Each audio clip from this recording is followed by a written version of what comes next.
Penegakan hukum yang adil berarti hukum ditegakkan secara setara, objektif, dan tanpa memihak, serta tanpa membedakan latar belakang sosial, ekonomi, dan kekuasaan seseorang.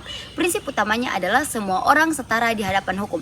Lantas, apakah penegakan hukum di Indonesia sudah adil, ataukah ada ketimpangan-ketimpangan lain yang menghambat proses berjalannya penegakan hukum yang adil tersebut? Untuk mendapatkan jawabannya, langsung saja kita simak videonya bersama. Baik, benarkah di Indonesia ini hukumnya setara? Sudah dilakukan dalam kaitan dugaan korupsi pengadaan tanah di Pulau Gebang, Jakarta Timur. Komisi Pemberantasan Korupsi menjerat 5 tersangka kasus dugaan korupsi pengadaan lahan di Rorotan, Jakarta Utara. Kan hukum seharusnya menjadi jaminan keadilan bagi seluruh rakyat yang ada di Indonesia tanpa memandang status sosial dan ekonomi. Namun pada kenyataannya yang terjadi di Indonesia ini seringkali tidak ditegakkan secara setara.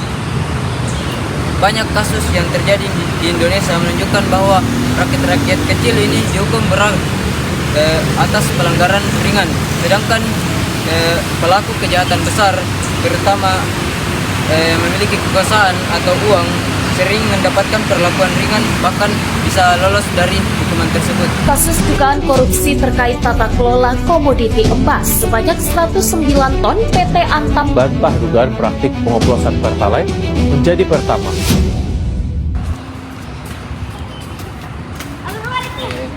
Muka bertanya nih Loro. Apa itu? Jadi kemarin tuh ada kudengar istilah hukum tajam ke bawah, tumpul ke atas. Maksudnya dari istilahnya itu apa?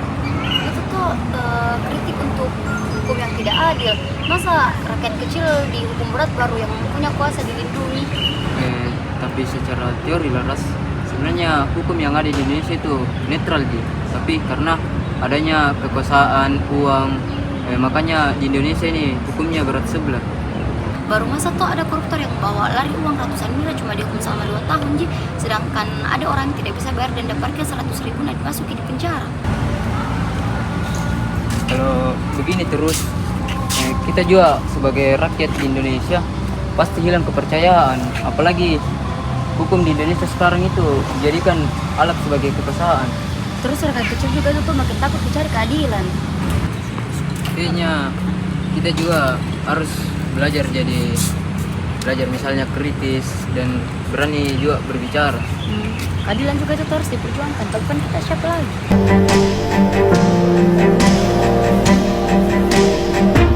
Assalamualaikum Bapak. Apa kabar Pak Sutno? Boleh masuk Bapak? Boleh ya? Lagi apa Bapak? Biasa, baca Al-Quran. Oh, sehat-sehat Pak Sutno? Sehat. Tambah langsing saya lihat. Ya habis kita berdoa terus. Pagi jam 3 bangun. Oh, ini kamar Bapak ya. Ini semua ini Bapak bawa apa udah ada nih? Ini dari dulu udah ada gini. Dari dulu udah ada. Tinggalin ya. Bapak baca apa Pak? Al-Quran. Baca kata Al-Quran. Baca Al-Quran terus. Itulah. Oke Pak. Ya. Kalau yang lain udah ditutup rapat Pak kamar mandinya. Terus ada yang apa namanya rice cooker, Bapak ada dispenser ini. Ya kalau saya harus ini kan, saya kan ada diabetes, Iya. harus pakai ini. Jadi harus ini lah.